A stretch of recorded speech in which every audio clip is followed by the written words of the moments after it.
Thank you, Lord, sa walang sawang pagsama sa akin sa bawat pagsubok ng aking buhay. Sa gitna ng paghihirap at pangamba, hindi mo ako iniwan.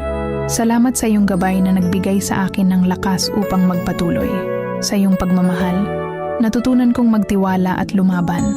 Sa bawat luha at pagsubok, ikaw ang naging aking kanlungan.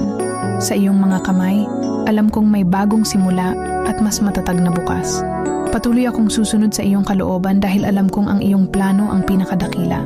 Walang imposible sa iyo, at sa iyo ako lubusang magtitiwala.